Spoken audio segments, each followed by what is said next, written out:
Alguns sejam mais polêmicos do Evangelho segundo o Espiritismo, no capítulo 16 do Evangelho, das questões 806 a 816 do Livro dos Espíritos, e um capítulo também do livro que é Espiritismo, das obras de Allan Kardec, em que os Espíritos, orientando o jovem leonês, ele demonstra a utilidade da riqueza e da pobreza, e também mostrando a desigualdade de ambas.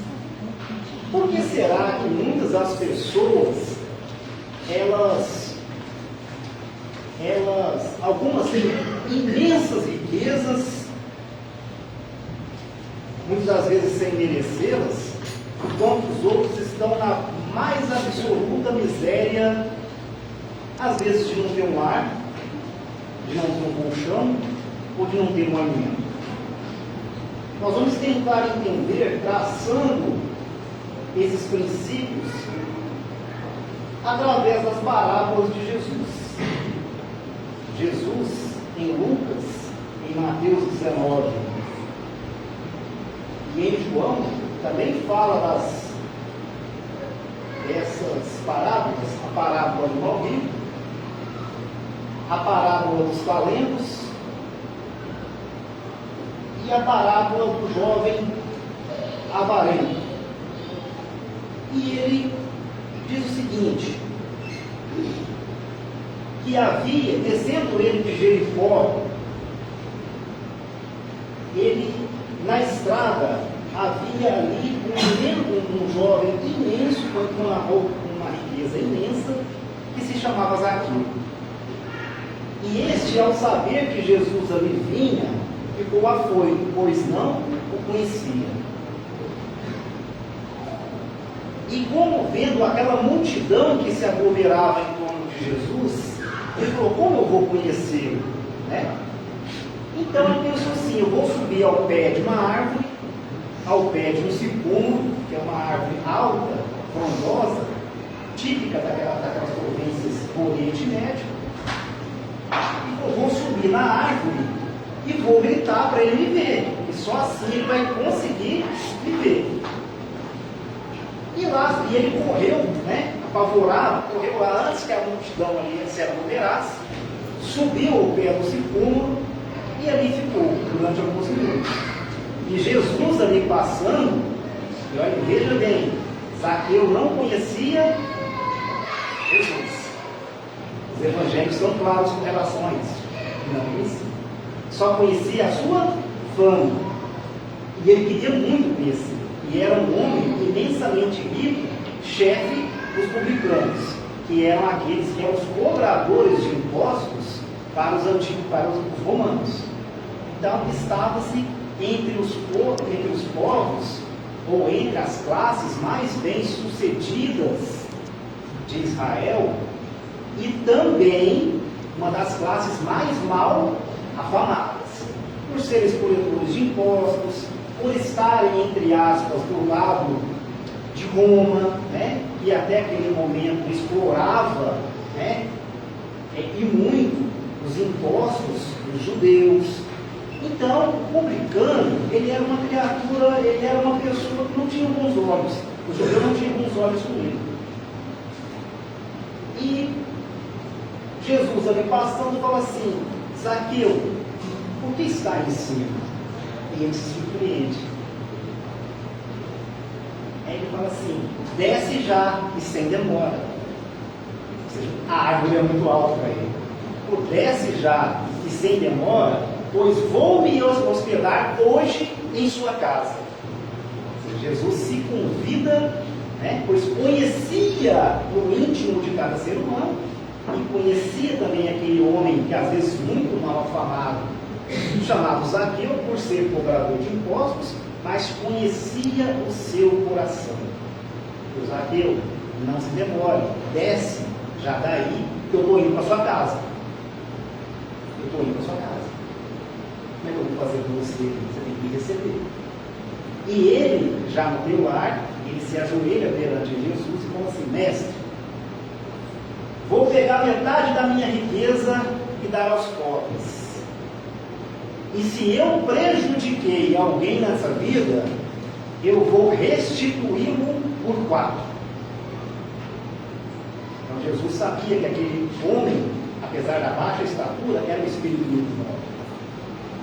E deu a ele a oportunidade de demonstrar a sua grandeza moral, recebendo Jesus. Incrível que também Jesus, conhecendo o coração humano, mesmo estando entre os maus afamados do mundo, ele também chega em um outro publicano e convida-o para o seu séquito. Quem ele era? Mateus. Também imensamente rico, negociador de joias e publicano, que deixou tudo para seguir Jesus. E Zaqueu, no mesmo gesto de indulgência, de amor e de tolerância e de servidão para com o mestre, deu metade da sua riqueza e disse assim: mestre, e se eu prejudiquei alguém nessa vida, dou a ele aquilo que foi prejudicado, multiplicado por 4. Um outro ponto, Mateus também narra, Lucas e João também narram, que descendo Jesus de Jericó para Jerusalém, ele encontra um jovem muito rico. E o jovem fala assim: mestre, o que eu faço para merecer o reino dos céus? Ele diz assim: segue os mandamentos. E ele diz assim: mestre, quais são?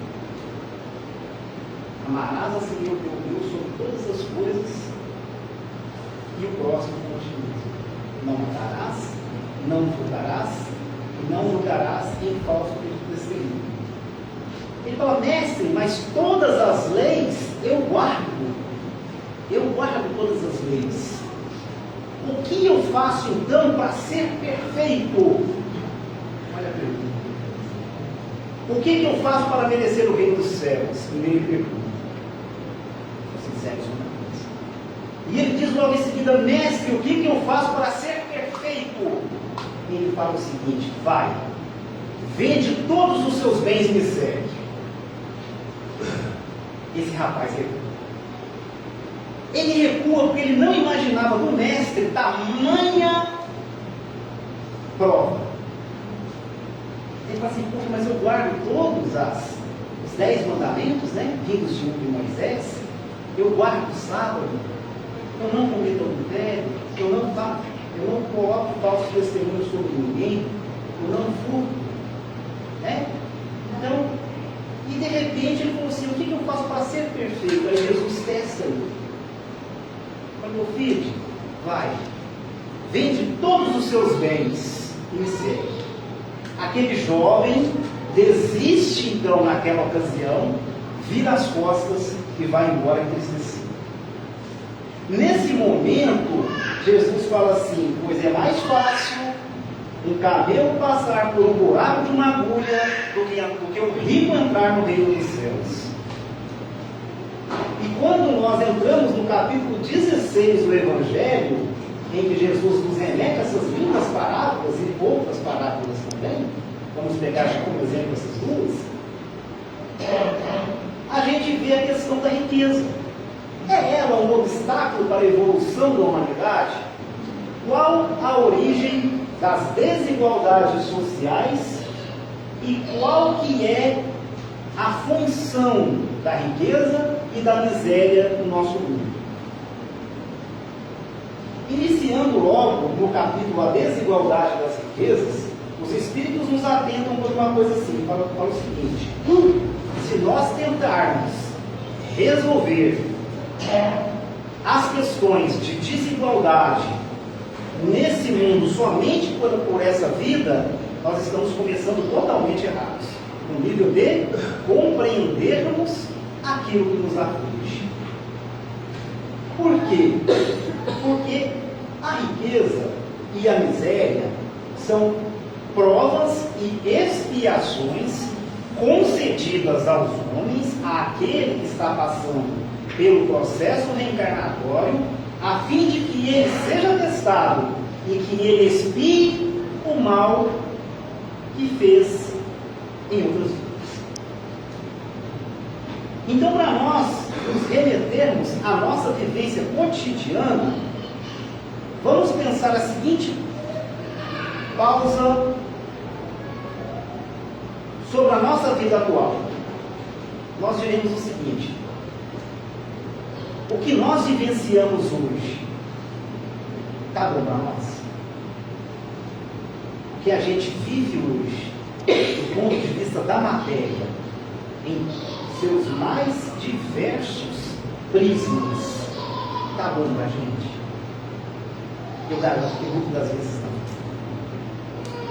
Mas o que nós temos hoje é fruto daquilo que plantamos no passado.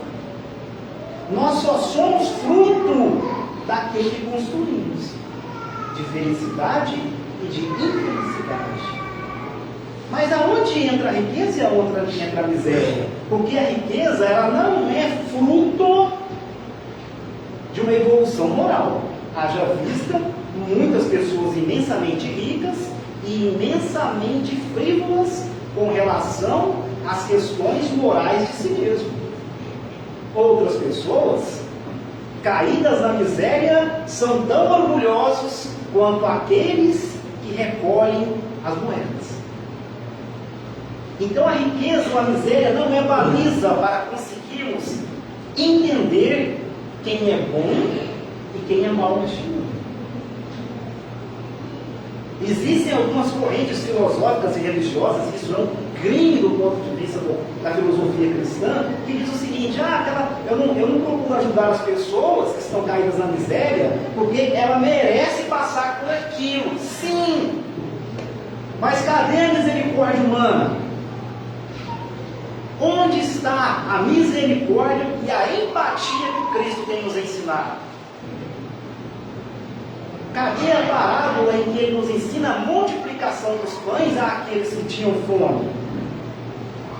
E a parábola dos talentos em que ele mostra a multiplicação dos talentos? Então é um erro, né? Achar que todos nós, ou aqueles que se passam pelas problemáticas da miséria, elas estão passando e não merecem a nossa misericórdia, não merecem a nossa empatia. A gente não tem que ter dó, a gente tem que ter empatia. Empatia com a miséria alheia, empatia com a dificuldade alheia, com a saúde alheia. Porque amanhã somos nós. E as desigualdades vêm justamente para isso, para testarmos o cerne moral da nossa vida evolutiva na Terra, a fim de ver se nós conseguimos passar com o mínimo de moralidade por entre as provas que nós estamos adquirindo. E o Evangelho é muito claro e diz o seguinte: a riqueza é muito pior do que a miséria. E quando nos remetemos às lições do livro dos Espíritos, ele fala assim: por quê? Fácil. No mundo nosso, em que nós estamos passando por um processo de burilamento, ainda dominados pela vaidade, pelo orgulho, pelo materialismo que cega os nossos olhos, é muito mais fácil cair quando não tem recurso. Porque se o miserável, por um lado, quer ter algo para se fazer grande devido ao seu orgulho, ele não consegue. Aquele que tem a fortuna, ele consegue. E a chance de falhar perante a vida espiritual, ela é muito grande. Então, quando nos remetemos à parábola do mau rico, uma terceira parábola que entra nesse rol do capítulo 16, o rico está lá pensando, havia um rico, como dizia a parábola, em que ele pensa assim: os meus silos já estão cheios, as minhas fazendas já estão gordas, o que eu vou fazer? E a mente dele diz o seguinte: olha, eu vou destruir os silos, construir outros maiores, para me acumular toda a produção que eu tiver e eu descansar. Aí vem alguém e fala para ele assim, na verdade vem Deus e fala no ouvido dele assim: avarento, hoje mesmo eu vou te levar. Então, o acúmulo da riqueza ou o uso mal dela para as mais diversas funções de agradabilidade, da vaidade, do orgulho e do egoísmo são empecilhos, são barreiras pelas quais nos impedem de evoluir. Né? E nas parábolas de Jesus diz o seguinte: quando chegar da porta do seu túmulo para frente, responderás somente por aquilo que tenha conquistado. Espiritual. Porque não levarás uma moeda, nem uma nota, nem um rebanho, nem uma posição. E todos nós estamos prontos para irmos hoje, basta estarmos encarnados. Todos estamos com o bilhete de volta, não sabendo a hora da viagem. Então é por isso que ele diz que é mais fácil um camelo passar por um buraco de uma agulha, só para nós entendermos. Camelo não se remete aos camelos, né, e os dromedários do deserto, mas sim às cordas de marinheiro que eram muito grossas, que atracavam os navios. Né? É mais fácil uma corda daquela passar por um buraco de uma agulha do que o rico entrar no reino dos céus. Por que ele falava isso? Porque ele acabou de testar o jovem. Então vai, vende tudo que você tem e volta para mim. O jovem foi embora. Por quê? Porque ele sabia, ele fez uma leitura, uma figura de linguagem, como todas as parábolas assim são. Para quê? Para mostrar para aquelas pessoas que, apegado à matéria, não vamos fazer nada. Eu posso até tentar seguir o Cristo, mas se eu tiver apegado aos bens materiais, eu não vou conseguir seguir a lei. Vai estar sempre alguma coisa me puxando para trás. Do mesmo modo o jovem. O jovem ali, eu sigo os mandamentos. Mestre, mas eu quero ser perfeito. Vende teus bens e segue. Então, gente, a função da riqueza é ser multiplicada, como está lá na parábola dos talentos. Havia um rico com 3 empregados e ele precisava sair e deu a cada funcionário um pouco das suas moedas. A um deu 5 talentos, a outro deu 3, a outro deu 1. Né? E os 2 primeiros multiplicaram seus talentos e o terceiro enterrou. Eu estou com medo de perder, vou enterrar. Ou seja, nada fez. Aí, seu senhor voltando, falou assim: ó, avarento, você não multiplicou os bens que eu te dei. Então, aquele que tem será dado, e aquele que não tem, ainda assim será tirado. Quando nós pegamos essa função dos talentos, da função da riqueza na terra, é ser multiplicada. E o que é ser multiplicado nos dias de hoje? É ter um fim útil.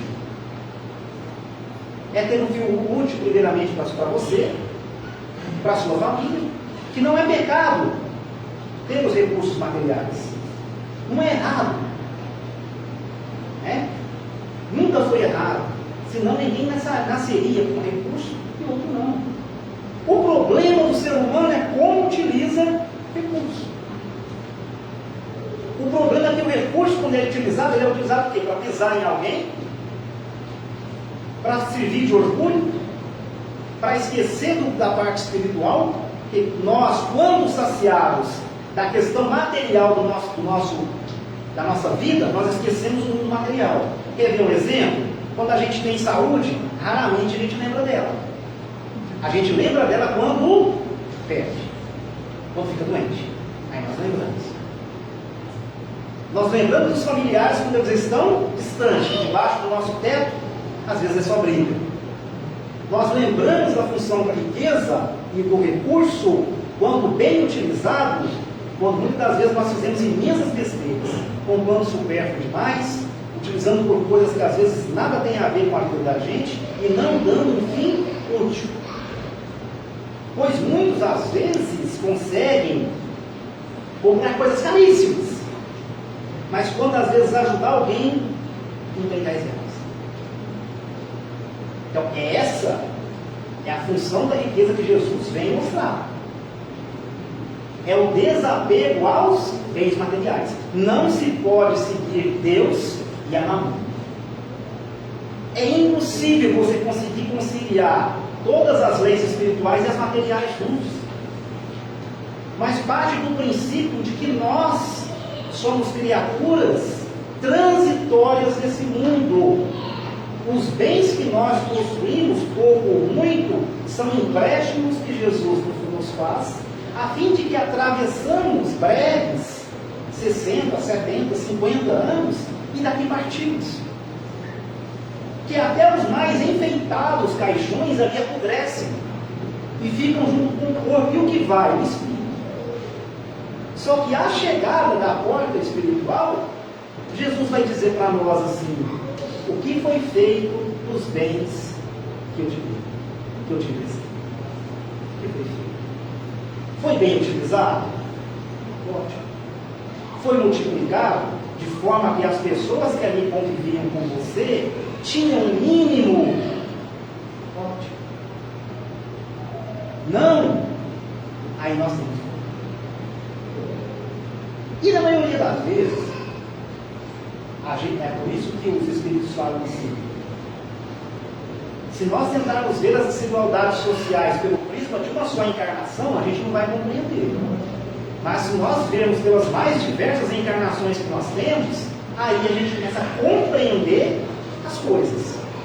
Porque o Espírito, ele passa pelas mais diversas experiências corpóreas, a fim de que ele adquira as suas experiências individuais, para que ele evolua. Nós nascemos simples e ignorantes e vamos evoluir até o estágio de espíritos puros, e ali indefinidamente. Não é que quando a gente chegar ao estágio de espíritos puros, a gente vai estacionar, não, senão não tinha preço. Então, meus irmãos, ora ele vem rico, ora ele vem pobre, ora o espírito vem mulher, ora ele vem homem, ora ele vem branco, ora ele vem negro, ora ele vem vermelho, ora vem de outro planeta, ora vem na Terra. São as mais diversas configurações corpóreas e materiais, a fim de que nós possamos angariar a experiência de que nós somos espíritos imortais, não eternos. Existe uma confusão aí. Eterno é aquilo que não tem começo, não tem fim. É Deus. De resto, tudo teve um início, só que não vai ter um fim. A exceção da matéria. Então, meus irmãos, o Espírito passa pelas mais diversas experiências. Então ele vai vir, às vezes, com uma riqueza imensa e vai falhar miseravelmente.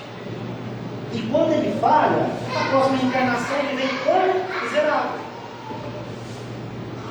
Porque se tem uma função na reencarnação que ela é extremamente válida, é a sua justiça. Para a gente entender, se hoje eu fiz mau uso da riqueza, no outro dia, na outra encarnação, eu vou nascer praticamente sem nada.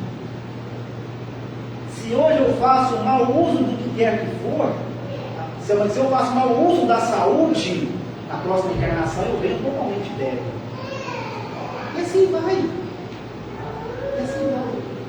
Pois somente entendendo o outro lado é que a gente consegue desfazer os laços de orgulho que existem entre nós. Quer ver um exemplo? No livro Francisco de Assis, ele narra a situação das cruzadas. Cristãos e judeus lutando em 11 cruzadas na morte de milhões de pessoas. E Jesus tinha uma estratégia para aquilo. Como que terminar com um laço de ódio milenar? Era fácil. Não era fácil, mas a estratégia era simples. Matou um árabe, vem árabe na próxima encarnação. Matou um judeu, nasce judeu na próxima encarnação. E assim as mais diversas experiências vão se equilibrando, de forma que o espírito consiga ver o outro lado da moeda. Foi rico, fez mau uso, aproveitou, humilhou as pessoas, vai vir miserável. Vai vir uma situação de miserabilidade, às vezes de orgulho. É aí que está o propósito da expiação. Porque expiação, muitas das vezes, nós não temos condições de mudar. Essa é a diferença entre as provas e as expiações na vida. As provas, nós temos condições claras de superar. Às vezes, a falta de um recurso, um desemprego, uma doença na família, né? A expiação não. A expiação, ela não te permite, pelo menos em algum ângulo, a mudança. Quer ver? Às vezes as pessoas que nascem com algum tipo de deficiência, do ponto de vista neurológico ou físico, tem como mudar? Às vezes tem, às vezes não. Mas o caráter da expiação é o caráter da obrigatoriedade de passar por aquilo. Então, as pessoas que nascem nos berços mais miseráveis que nós temos hoje de sobra no país, é um processo expiatório, em que o espírito ainda precisa passar por aquilo para aprender a lidar e para aprender a evoluir. Porque se tem uma coisa que consegue mover o ser humano para frente, como dizia o psicanalista Sigmund Freud, é a falta. Ele fala que nós somos almas constantemente angustiados pela falta. Falta de amor, falta de recurso, a falta de carinho, a falta de fé. E não é o que nos completa que nos move, é o que nos falta. Porque se nós pegarmos as questões do livro dos Espíritos sobre a lei de igualdade, que nós sabemos que é uma das principais leis do Espírito, né? Lá em 1797, na Revolução Francesa, a bandeira está titulada Igualdade, Fraternidade e Liberdade. As principais leis espirituais. Então, é liberdade, igualdade e fraternidade. A liberdade não existe sem a igualdade. E a igualdade não existe sem a fraternidade. Sem olhar para o outro. Isso não existe. Só que ele fala o seguinte, olha, se Kardec, né, muito perspicaz nas suas perguntas, pergunta ao Espírito, olha, se a lei de igualdade, ela rege os Espíritos, sendo uma das principais leis que regem o universo, existe algum planeta ou mundo em que a igualdade absoluta da riqueza? Ele diz não. Mas por quê? Porque temos que respeitar o livre-arbítrio. Porque às vezes um é mais esforçado que o outro. Então há que se entender o esforço desse e o esforço não desse. Porque se todos tivessem a mesma riqueza, todos tivessem recursos abundantes para conseguir fazer aquilo que aqui se aprouvesse, eles simplesmente não trabalhariam. E a lei de trabalho é um dos principais recursos espirituais, no qual o espírito, ainda ignorante nos estágios iniciais da evolução, ele consegue ir para frente. É a lei de trabalho. Sem trabalho não existe uma recompensa. Não existe um salário. Sem o cumprimento de si mesmo, não existe uma vitória espiritual. O espírito simplesmente estacionaria. Tudo que eu quero eu tenho. Eu tenho um carro, eu tenho. Eu vou comprar um celular na mão, eu tenho. Tudo eu tenho, então eu não me preocupo porque a minha saúde debilitou, eu tenho os melhores recursos. Eu tenho uma casa. Então se eu tivesse tudo, o que me moveria para frente? Olha só.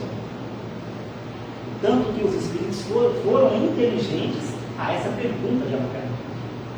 Existe a lei de igualdade? Sim, perante os espíritos. Nós nascemos simples e ignorantes e conseguimos evoluir conforme o indivíduo e não a coletividade.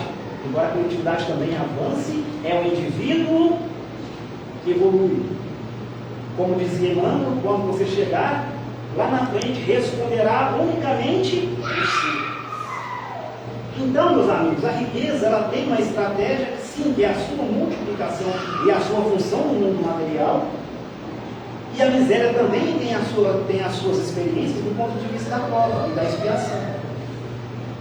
Ah, então quer dizer que quem está na miséria está sofrendo o que ele merece, então não posso ajudar. Muito pelo contrário.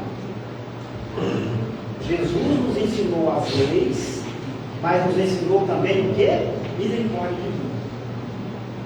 Quando Madre Teresa de Calcutá, ela foi para a Índia, na sua imensa prova de tentar mostrar aquele povo ainda muito ligado ao espírito do karma, que era assim, é o meu destino e pronto.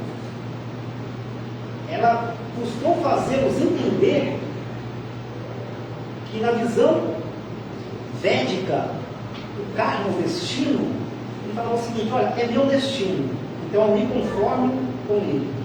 Ou seja, eu sou pobre, vou morrer pobre mesmo, então eu não vou me esforçar, é o meu destino. E atiravam-se aquelas pessoas, pais, mães, avós, as calçadas, doentes, leprosos, porque achavam que precisava cuidar deles. É o destino dele que ele morra com aquela doença, então não preciso. E Madre Teresa ia lá e acolhia essas pessoas. Em hospitais gigantes, às vezes sem condições de saúde, mas ia lá ajudar. Aí as pessoas falam assim: por que você ajuda essa gente? Um dia um padre chegou lá e perguntou: por que você ajuda essa gente? Esse povo não quer ser ajudado. Atiram-se pais e mães às calçadas, em estágio terminal da doença, ia lá e acolhia. Vocês podem entender de algumas leis espirituais, mas não entendem o que é misericórdia. Porque se não fosse misericórdia, o que Cristo viria aqui na Terra, saindo das suas dimensões mais puras e vindo reencarnar aqui, filho de um nobre carpinteiro, ensinar a essa humanidade ainda vil, ainda ligada à matéria, ao orgulho e à vaidade, e ser crucificado por ela, ensinar as mais nobres lições. Misericórdia. Porque se fosse por merecimento, ele estaria aqui. Os mais nobres espíritos, eles estão aqui por missão. E missão é misericórdia. Porque aquele espírito em estágio de purificação, ele não necessita mais passar pelas experiências corpóreas aqui na Terra. Ele vem como missão.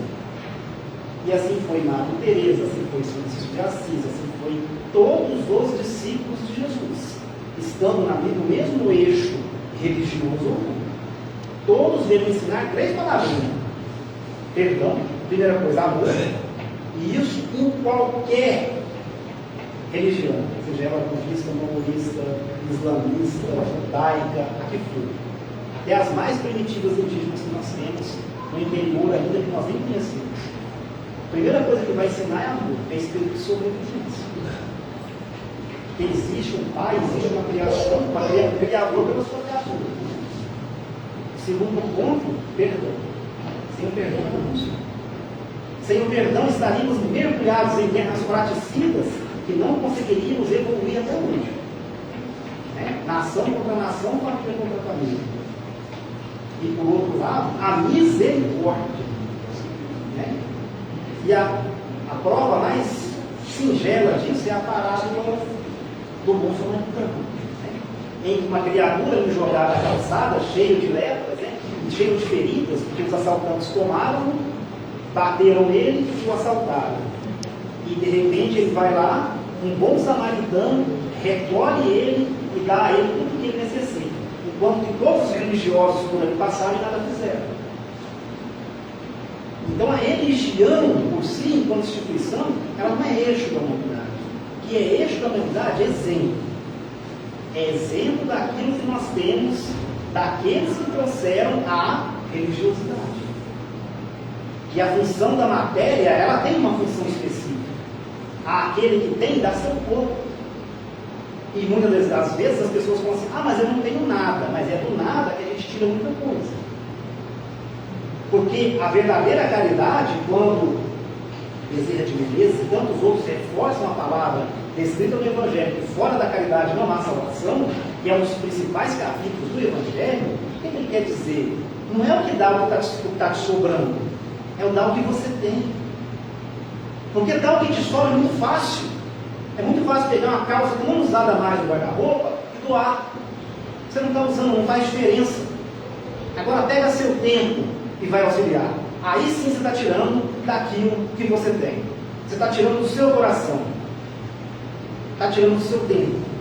Ah, mas eu não tenho tempo. Tem. Todos nós temos tempo. O mundo é feito de 24 horas para todos, independente daquele ou desse. Então, a gente cabe fazer nós a seguinte reflexão. O que a gente está priorizando? É Deus ou a mamon? E quando a gente diz fora da caridade não há salvação, quer dizer o seguinte: o exercício do coração é aquilo que te come. O exercício do coração é a verdadeira caridade. Primeiro com a gente mesmo, com o nosso corpo, respeitando a nossa saúde, respeitando o nosso corpo, respeitando o nosso tempo de vida ainda restante. Porque pensando ou não, a gente vai embora. Como diz Emmanuel, o que vale da nossa oportunidade de nascer de novo? O que você está fazendo dela? Então, primeiro essa reflexão. Caridade para conosco mesmo. Fé. Exercício. Por outro lado, nosso próximo mais próximo. Esposo, esposa, mãe, pai, filhos. Teu cachorro. Tudo que está no seu eixo de responsabilidade primeira é responsabilidade sua. Não cabe terceirização. Porque quando nós chegamos no plano espiritual, vamos perguntar unicamente para você. A prova é individual. Mas fala assim, o que você fez? Daquelas pessoas que estavam próximas a você durante 20, 30, 40, 50, 70 anos. O que foi feito dos seus pais que te dedicaram uma vida? O que foi feito dos seus irmãos que você conseguiu crescer com eles e muitas das vezes não dar-lhes nada de produtivo?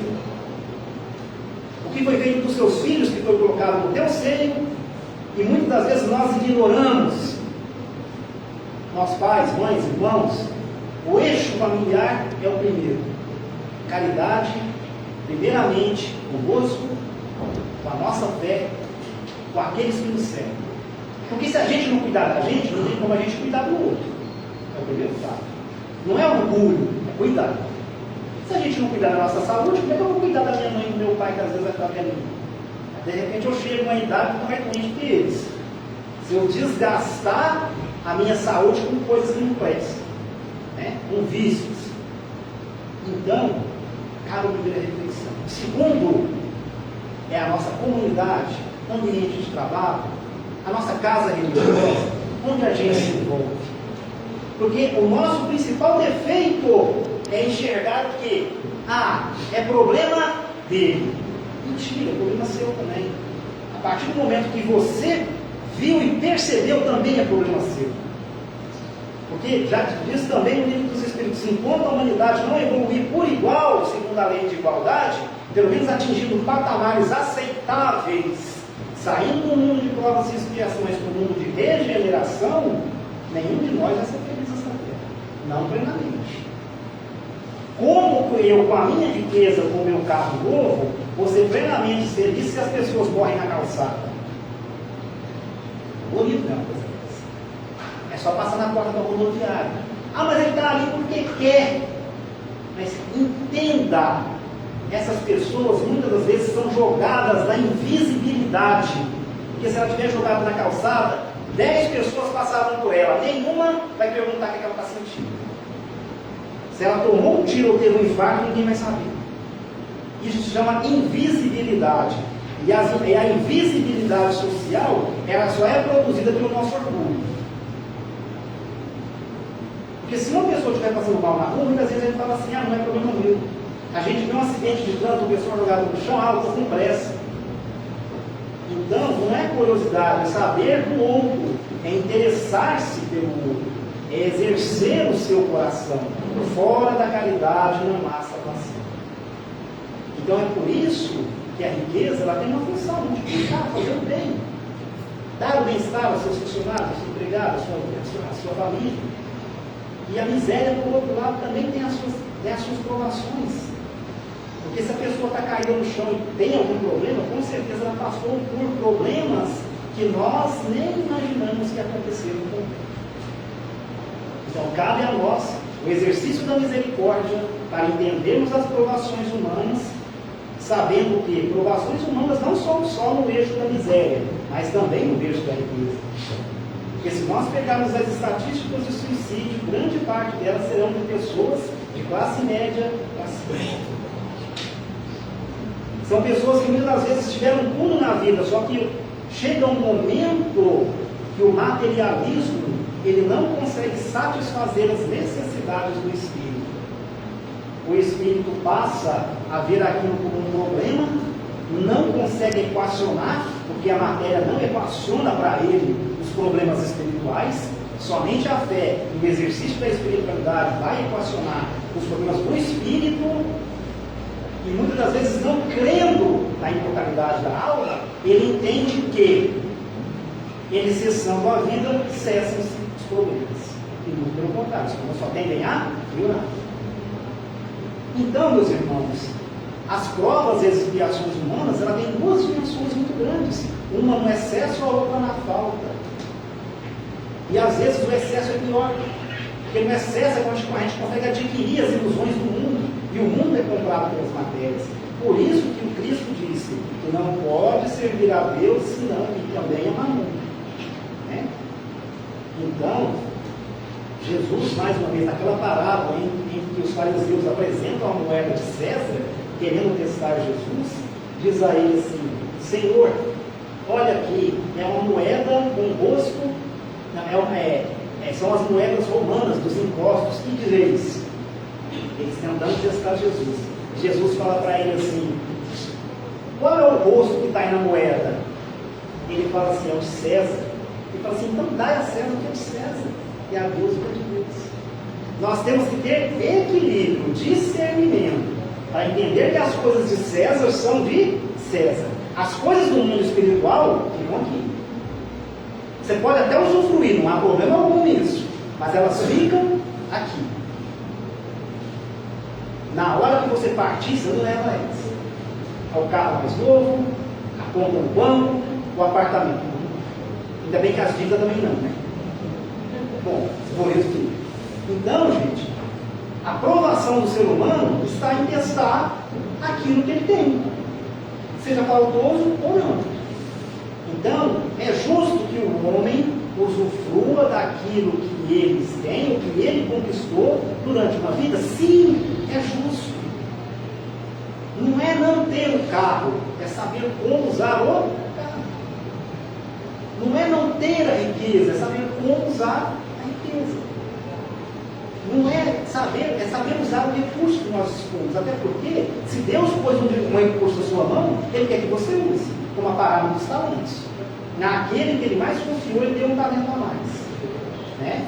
Enquanto que outros enterraram. Igual a parábola do Valrino, o cara querendo construir novos ciclos, o que Deus falou para ele? Avarento, hoje mesmo eu vou te levar. Então não esquenta com esses ciclos aí não, que hoje mesmo eu vou te levar. A sua moeda agora é outra.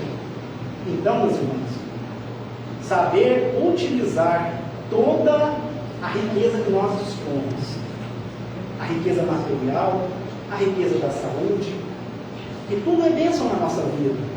Até as dificuldades são bênçãos na nossa vida, que são espinhos pelos quais nós aprendemos a contornar. As bênçãos da nossa família, a própria família, os filhos, os pais, o trabalho e o bem mais precioso que nós temos, que é a saúde. Você quer ver a dificuldade maior de um ser humano? Pode ter o dinheiro que for. Pega uma doença incuravel. De nada vai adiantar os pobres, a fortuna, os bens materiais. Então, o primeiro recurso nosso é a saúde. E nós temos que olhar para ela com carinho, com paz. Olhar para os nossos recursos com paz. Ah, já que eu não vou levar nada mesmo, eu vou torrar tudo. Não é bem assim. A gente tem que ter prudência. A gente tem que saber tudo aquilo que existe no meio termo para as coisas.